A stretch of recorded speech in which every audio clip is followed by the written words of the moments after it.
నమస్కారం అండి కృష్ణప్రసాద్ గారు. మన ప్రేక్షకులందరూ కూడా వీక్షకులందరూ కూడా నమస్కారం. ఇప్పుడు మన ఈ ఇంటర్వ్యూ కార్యక్రమం పరంపరలో మనం ఈ రోజున ప్రఖ్యాత రచయిత యండమూరి వీరేంద్రనాథ్ గారి గురించి, ఆయన గురించి లబ్ధ ప్రతిష్ఠుడు, తెలియని విషయాలని ఆయన తెలియని వాళ్ళంటూ ఎవరు లేరు.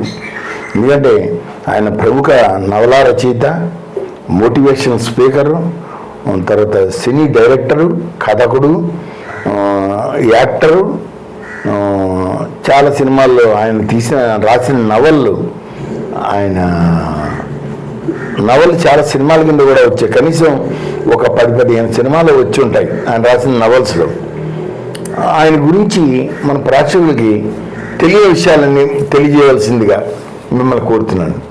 సో తెలియని విషయం అంటే ఏముంటుందండి, యండమూరి గారి గురించి అంతా కూడా ఓపెన్ బుక్కే. అవును, ఆయన ఒక ఆంధ్ర బ్యాంకులో పనిచేసేవారు. అవును. సో ఆంధ్ర బ్యాంకులో కూడా ఏంటంటే ఆయన ఆడిటింగ్ డిపార్ట్మెంట్లో పనిచేసేవారు. చార్టర్డ్ అకౌంటెన్సీ అప్పట్లోనే పూర్తి చేశారు ఆయన. ఓకే. సో ఆంధ్ర బ్యాంకులో పనిచేస్తూ ఒక పక్క నుంచి నవల్స్ రాసేవాళ్ళు. నవల్స్ కూడా 1980 ఆ ప్రాంతాల్లో యాక్చువల్గా నవల్స్ని ఎక్కువగా ఆడవాళ్ళు డామినేట్ చేసేవాళ్ళు. ఒక ఎదరపూరి సులోచన రాణి, మాదిరెడ్డి సులోచన, ఇలా చాలా కౌసల్యాదేవి, అవును, ఇలాంటి వాళ్ళందరూ కూడా లేడీసే ఎక్కువగా డామినేట్ చేసేవాళ్ళు. జెంట్స్ రచయితలు ఉండేవాళ్ళు, లేరని కాదు, కానీ పాపులర్ గా ఈ సినిమాలు కానీ లేకపోతే ఇలాంటి కమర్షియల్ ఎలిమెంట్స్ కానీ ఆడవాళ్ళు రాసినటువంటి నవల్స్, సీరియల్సే అప్పట్లో బ్రహ్మాండంగా ఫేమస్. అవును. సో అదే టైంలో 2 రచయితలు బాగా పైకి వచ్చారు. ఒకళ్ళేమో మల్లాది వెంకట కృష్ణమూర్తి, అవును, రెండో పక్కనేమో యండమూరి వీరేంద్రనాథ్. అవును. మల్లాది వెంకట కృష్ణమూర్తి గారి నవల్స్ కూడా చాలా వరకు సినిమాల కింద తీశారు. అవునవును. సో ఈ ప్రపంచంలో ఆంధ్రభూమిలో తులసి దళం ఇలాంటి సీరియల్స్ వచ్చినప్పుడు యండమూరి వీరేంద్రనాథ్ ఒక్కసారిగా పాపులర్ అయ్యారు. ఎంతగా పాపులర్ అయ్యారంటే 80వ దశకంలో ఉన్నటువంటి యువత ఈయన్ని విపరీతంగా ఆరాధించడం మొదలుపెట్టింది. అవునవును. ఈ ఆరాధన ఎంతవరకు వెళ్ళేదంటే సినిమాల్లో ఆ రోజు అక్కినేని నాగేశ్వరరావు, ఎన్టీ రామారావు ఆ టైంలో చెప్తున్నా ఎంత క్రేజ్ ఉండేదో, ఒక లెర్నింగ్ లైబ్రరీస్లో కానీ యండమూరి వీరేంద్రనాథ్ నవల్స్ అంటే అంత క్రేజ్ ఉండేది. అవునవును. యువత కూడా విపరీతంగా ఆరాధించేది. యండమూరి వీరేంద్రనాథ్ నవల్స్ ఈవెన్ అద్దెకిచ్చే చోట ఆ నవల్స్ దొరికేవి కావు. ఇది నేను యాక్చువల్గా చూసినటువంటి సంఘటనలు. అవునవును. అదే క్రమంలో ఆయన సినిమాలు కూడా మీరు అన్నట్టు తర్వాత సినిమాలు వచ్చాయి. అయితే ఈ సినిమాలు స్టార్ట్ అవడానికి ముందు, ఈ నవల్స్కి ముందు కూడా 1980-81 ఆ ప్రాంతాల్లో ఒక ఆత్మహత్య కేసు యండమూరి వీరేంద్రనాథ్ జీవితాన్ని అతలాకుతలం చేసిందంటే, అది అప్పట్లో పేపర్ అంటే అప్పుడు బాగా పాపులర్ పేపర్ ఈనాడు, తర్వాత ఆంధ్ర సచిత్ర పత్రిక, ఇలాంటి వాటిల్లో అప్పటికి నేను వయసులో చిన్నవాడిని. ఈ సూసైడ్ కేసు అందరూ కూడా డిస్కషన్ చేయటం, చదువుకోవటం నేను చూశాను. అసలు ఏంటి కేసు ఇంతగా జరిగింది అంటే ఒక రచయిత విషయంలోనే ఈ విధంగా జరిగింది. ఎందుకంటే ఈరోజు మనం మొబైల్స్ వచ్చేప్పటికి మనం ఫోన్లో మాట్లాడుకోవడం జరుగుతుంది, కానీ ఆ రోజు మొబైల్స్ లేవు. అవును. ఏదైనా సరే అభిమానులు తమ హీరోయిన్లకి లేకపోతే అభిమాన నటులకి లెటర్స్ రాస్తుండేవాళ్ళు. అవును. అదే సంస్కృతి యండమూరి వీరేంద్రనాథ్కి అభిమానులు కూడా లెటర్స్ రాయటం అనే సంస్కృతి వచ్చేసింది. సో ఈ అభిమానులు రాసేటువంటి లెటర్స్ జనరల్గా ఎంతవరకు ఉంటుందంటే మీ నవల బాగుందనో, మీ సినిమా బాగుందనో ఇంతవరకు ఉంటుంది. సో ఈ క్రమంలోనే విజయవాడ నుంచి నాకు గుర్తున్నంతవరకు ఆవిడ పేరు లక్ష్మి అండి. ఆవిడ ఈ యండమూరి వీరేంద్రనాథ్ నవల్స్ని విపరీతంగా అభిమానించడం, ఆరాధించడం ఇవన్నీ కూడా మొదలయ్యి ఆయనకి లెటర్స్ రాయటం మొదలుపెట్టారు. సో లెటర్స్ రాసిన తర్వాత ఈయన కూడా ఆవిడకి లెటర్స్ రాశారు. ఇవన్నీ కూడా ఒక క్రమ పద్ధతిలో జరిగినటువంటి ఇన్సిడెంట్సే. అయితే ఈ ఇద్దరి మధ్య ఈ లెటర్స్ తర్వాత క్రైమ్లో మెయిన్ ఎవిడెన్స్ అయింది. ఈవిడ ఈ లెటర్స్ అన్ని పదిలిపరుచుకున్నారు. యండమూరి వీరేంద్రనాథ్ నుంచి వచ్చిన లెటర్స్ కూడా పదిలిపరుచుకున్నారు. పదిలిపరుచుకున్న తర్వాత ఈయన ఈ ఈ అభిమాని రాసేటువంటి లెటర్స్లో ఒక భావుకత్వం లేకపోతే ఒక పరిజ్ఞానం ఈయన్ని కూడా అట్రాక్ట్ చేయడం జరిగింది. ఎందుకంటే సాధారణంగా కవి ఒక రచయిత ఎదురు వాళ్ళలో ఉండేటువంటి ఒక సాహిత్య సంపదను కూడా ఉంటే వాళ్ళని కొంతవరకు రచయితగా అభిమానిస్తారు.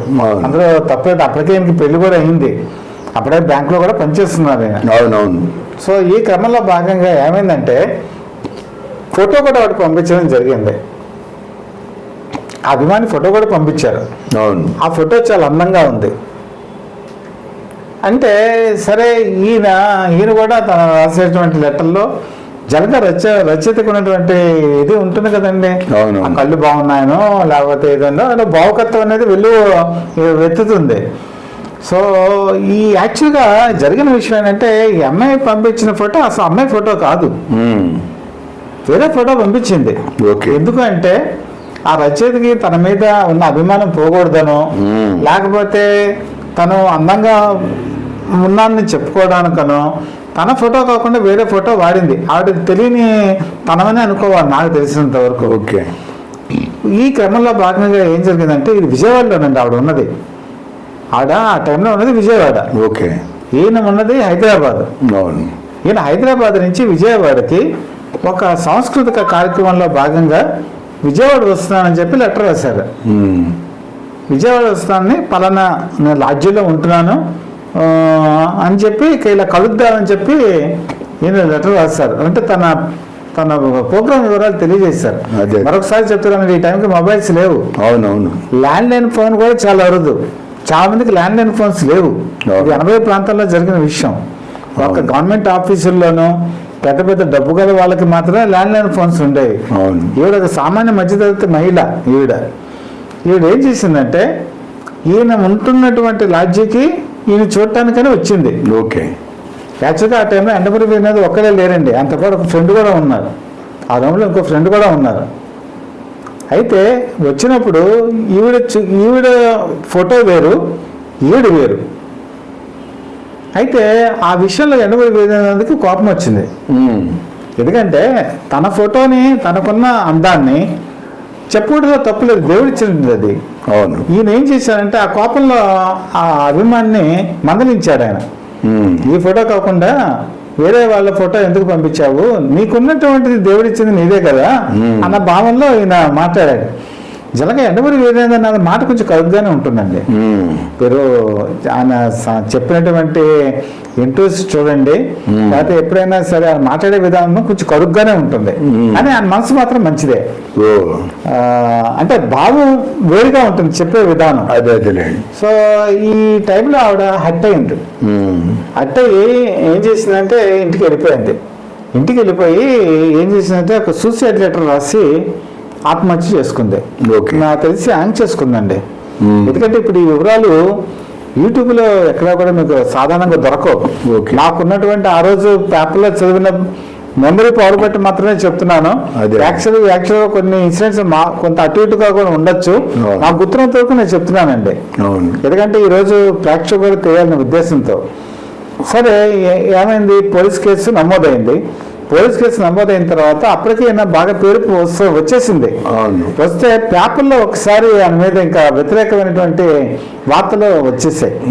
ఎందుకంటే ఈయన వల్లే చనిపోయిందని, తర్వాత ఈయన ప్రేమించాడని, ప్రేమించి మోసం చేశాడని, ఇలా రకరకాల కథనాలు ఆ రోజు పబ్లిక్ లో అనుకోవడం సర్వసాధారణం అయిపోయింది. కాబట్టి పోలీస్ ఇన్వెస్టిగేషన్ కూడా జరిగిందండి. పోలీస్ ఇన్వెస్టిగేషన్ జరిగింది. నేను అసలు వీళ్ళిద్దరి మధ్య ఒక మామూలుగా ఫ్రెండ్షిప్ ఉంది అనే నిర్ధారణ ఎలా వచ్చారంటే ఈ లెటర్స్ ఏవైతే ఉన్నాయో ఆ రోజు ఆ లెటర్స్ మెయిన్ ఎవిడెన్స్. అయితే ఆ ఎవిడెన్స్లో ఎక్కడ ప్రేమ కానీ లేకపోతే మోసం చేశాను కానీ ఎవిడెన్స్ ఉన్నటువంటి లెటర్స్ ఏవి కూడా దొరకలేదు. తర్వాత పోలీసులు కూడా ఎండమూరి వీరేంద్రనాథ్ని పర్సనల్గా ఇన్వెస్టిగేషన్ చేశారు. ఆ ఇన్వెస్టిగేషన్ పూర్తయ్యి ఆయన నిర్దోషి ఆయన తేలేంత వరకు కూడా ఎండమూరి వీరేంద్రనాథ్ చాలా స్ట్రగుల్ అయ్యారు. ఒకటి ఫస్ట్ పాయింట్ గవర్నమెంట్ ఉద్యోగం, రెండు అప్పుడే ఆయన నవల్స్ పాపులర్ అవుతున్నాయి. ఇంకా తన కెరీర్ బాగా పురోగతి దశలో ఉన్నప్పుడు ఈ చెడ్డ పేరు అనేది ఆయనకి ఎప్పుడు కూడా మరకలాంటిదే. అవును. ఒక విధంగా ఆ బ్యాడ్ పీరియడ్ ఆయనకి. బ్యాడ్ పీరియడ్లో ఆ రోజు పబ్లిక్ ఇంత అవేర్నెస్ లేదండి, సోషల్ మీడియా లేదు, అవును టెలివిజన్ లేదు, తర్వాత ఇంత ఎక్విప్మెంట్ పరికరాలు ఇన్వెస్టిగేషన్లో పోలీసులకు లేవు. అవును కేవలం అప్పుడు ఉన్నటువంటి ఆధారాలు ఏంటంటే ఆవిడ అక్కడికి రావటం, తర్వాత వెళ్ళటం, తర్వాత లెటర్స్, ఇంతవరకు మాత్రమే ఎవిడెన్స్ దొరికాయి. అవును అయితే ఆవిడ ఎందుకు అంత హర్ట్ అయింది, హర్ట్ ఎందుకు ఆవిడ మరణించింది అన్నది ఎప్పటికీ కూడా సమాధానం దొరకని ప్రశ్నేనండి. ఓకే. కాకపోతే ఈ కేసు ఇలాంటిది ఒక రచయితలకి జరగడం చాలా అరుదైన విషయం. అంటే నేను ఇప్పటివరకు చూసినటువంటి రచయితల్లో ఇలాంటి మిస్టరీ కేసు అంటే ఎవరికి జరగల. ఒక ఎండమూరి వీరేంద్రనాథ్కి మాత్రమే ఈ రకమైనటువంటి ఇన్సిడెంట్ జరిగింది. ఆయన ఆ సమయంలో వాళ్ళ ఫ్యామిలీ కానీ లేకపోతే ఆయన కానీ చాలా దిట్టుగా వ్యవహరించారు. ఎందుకంటే ఏ మాత్రం కూడా కెరీర్ పోయిందంటే అటు ఉద్యోగం పోతుంది, ప్లస్ నవల కూడా పోతుంది. కానీ అది తట్టుకొని ఆ తర్వాత ఆయన మళ్ళీ అద్భుతమైనటువంటి నవల్స్ రాశారు. నవల్స్ రాశారు. మీరు అన్నట్టు అభిలాష తర్వాత వచ్చింది, తర్వాత ఛాలెంజ్ అనే సినిమా కూడా తర్వాత వచ్చింది, తర్వాత సూపర్ డూపర్ హిట్ సినిమాలన్నీ కూడా తర్వాత వచ్చినవే. కానీ అంత స్పీడ్ లో వెళ్ళినాను కూడా నాకు తెలిసి 84 నుంచి 90 వరకు కూడా ఆయన సినిమాలన్నీ super duper హిట్సే. Even Jagadeka Veerudu, Athiloka Sundari లాంటి సినిమా కూడా ఆయన వచ్చేసారు రైటర్ కింద. కానీ తర్వాత స్టూవర్ట్పురం పోలీస్ స్టేషను, అగ్ని ప్రవేశం, ఇలాంటివన్నీ కూడా అనుకున్నంత స్థాయి హిట్ అవ్వలేదండి. హిట్ అయ్యి ఆయన సినిమా డైరెక్ట్ చేసి కూడా తర్వాత వెనక్కి వచ్చేసారు. తర్వాత పాజిటివ్ యాటిట్యూడ్ మీద పుస్తకాలు రాశారు. ఇప్పుడు కాకినాడ దగ్గర ఒక ఆధ్యాత్మికమైనటువంటి ఆశ్రమం పెట్టారు. తర్వాత పిల్లలకి సంబంధించినటువంటి స్కూల్ ఒకటి రన్ చేస్తున్నారు. అలాగే పాజిటివ్ యాటిట్యూడ్ మీద అనేక క్లాసులు కూడా నిర్వహిస్తూ ఉంటారు. ఈ అనుభవంలో కూడా ఆయన చెప్పారు. అందులో ఏంటంటేనంటే ఇప్పుడు కూడా ప్రతి మనిషికి కూడా కొన్ని పరిస్థితులు ఉంటాయి. అంటే మనకి కొన్ని పరిస్థితులు తెలియకుండా వస్తాయి, కష్టకాలం అంటారు. ఆ కష్టకాలంలో కూడా తాడు పామే కలుస్తుంది. కాబట్టి మనం బాగా పొజిషన్స్లో ఉన్నవాళ్ళు ఇప్పుడు ఉన్నటువంటి మొబైల్స్లో వాట్సాప్ చాట్స్లో కానీ లేకపోతే ఫేస్బుక్లో కానీ లేకపోతే అపరిచిత వ్యక్తులతో కానీ మనం ఏదైనా ఫోన్లో మాట్లాడేటప్పుడు కానీ చాలా జాగ్రత్తలు తీసుకోవాలండి. ఎందుకంటే కొన్ని లిమిటేషన్స్ ఎప్పుడు దాటకూడదు. ఆ లిమిటేషన్స్ దాటితే ఇప్పుడు మొబైల్లో కూడా ఇలాంటి పరిస్థితులు ఉన్నాయండి. అన్నోన్ పర్సన్స్తో, అపరిచిత వ్యక్తులతో ఫ్రెండ్షిప్ చేయటం, తర్వాత కొన్ని మెసేజ్లు పెట్టడం, కొన్ని విషయాల్లో ఇన్వాల్వ్ అవ్వటం, రేపు ఏ క్రైమ్ జరిగినా కూడా ఈ ఇన్సిడెంట్స్ ఆధారంగా వాళ్ళు దొరికిపోయేటువంటి అవకాశాలు ఉంటాయి. ఈవెన్ అమాయకులు కూడా. అది ఆ రోజుల్లోనే అది ఒక పునాది కింద మనం చెప్పుకోవచ్చు, ఉదాహరణ కింద. ఇది నాకు తెలిసినటువంటి ఒక టిపికల్ కేసు అండి. ఆయన అయితే నిర్దోషిగా బయటపడ్డారు. అయితే మీరు కూడా ఇందులో బాగా ఆ టైంలో మీరు నాకంటే వయసులో పెద్దవాళ్ళు, సో మీకు తెలిసిన అంటే చెప్పండి గోపాల్. నాకు ఈ కేసు గురించి పెద్ద గుర్తులేదండి, గుర్తులేదు. కానీ నేను చదివాను పేపర్లో, ఒక లేడీ ఒక ఆవిడ ఆత్మహత్య చేసుకుందని చదివాను. కానీ ఇలా కలవటానికి వచ్చిన అభిమానిని అవి చదివాను. అంతకంటే నాకు డీటెయిల్స్ పెద్ద నాకు తెలియదు, చూడలేదు. ఆవిడ చేసింది కూడా తప్పేనండి. అవును. ఇప్పుడు ఫోటో తన కాని ఫోటో పంపించింది ఆవిడ. అంటే నేను చెప్పాను కదండి, ఇప్పుడు ఈ నవల్స్ లో ఏంటంటే మెయిన్ మనకు తెలియని ప్రపంచాన్ని సృష్టిస్తారు. అంటే అప్పట్లోనే ఒక మంచి కాళ్ళు, భగవంతులు, అందమైనటువంటి యువకుడు, అందమైనటువంటి యువతి, అందమైన జీవితం, ఇది ఒక రంగుల ప్రపంచం. అంటే చదివితే అబ్బో మన జీవితం కూడా చాలా బాగుంటుంది అని అనుకుంటాం. కానీ అది సినిమాల్లో చిత్రీకరణ చేసినప్పుడు బాగానే ఉంటుంది. కానీ అందులో నటించే నటీనటుల జీవితాలే అంత సౌకర్యవంతమైనది కాదు. ఇది చూసి ఒక అట్రాక్షన్ కు లేనటువంటి యూత్ ఇప్పటికీ ఉందండి. ఇప్పటికీ కొత్త ఫిక్షన్స్ నవల్స్ కి అట్రాక్ట్ అయ్యే వాళ్ళు ఇప్పటికీ ఉన్నారు.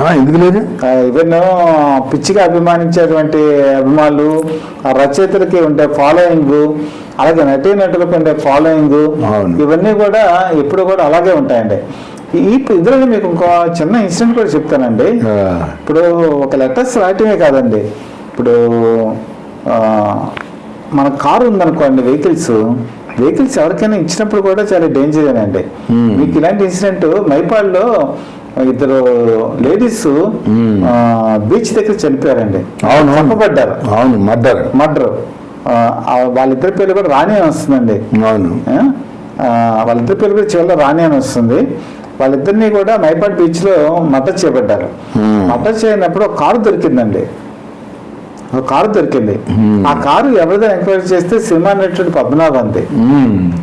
అయితే ఆయన కూడా ఆ కేసులో పిలిపించారండి.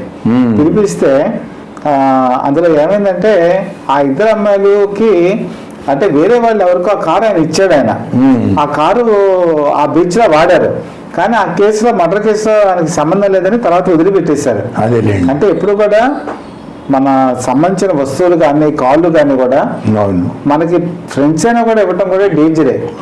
అది పద్మనాభం గారి కేసు అండి, మైపాడులో జరిగినటువంటి ఇన్సిడెంట్. అంటే దీనికి రిలేవెంట్ కాకపోయినా మీకు చెప్పాను. అంటే మన రాసే లెటర్స్ కానీ మన వాడే వస్తువులు కానీ క్రైమ్ జరిగేటువంటి ఇన్సిడెంట్ లో కనుక దొరికితే అది పోలీస్ ఇన్వెస్టిగేషన్ లోకి వెళ్ళి మన బోలను నిలబడాల్సిన పరిస్థితి వస్తుందని చెప్పడానికి ఉదాహరణ చెప్పాను. జరిగింది. రోజు జరిగినటువంటి ఆత్మహత్య మాత్రం పెను సంచలనమే ఆ రోజుల్లో సంచలనమే. అవును, కరెక్టే. చాలా మంచి వివరాలు చెప్పారండి. మరుగుపడిన జ్ఞాపకాలు వెలికి తీశారు. అందుకు మీ ప్రేక్షకులందరూ తరఫున కూడా మీకు మా ధన్యవాదాలు. నమస్కారం.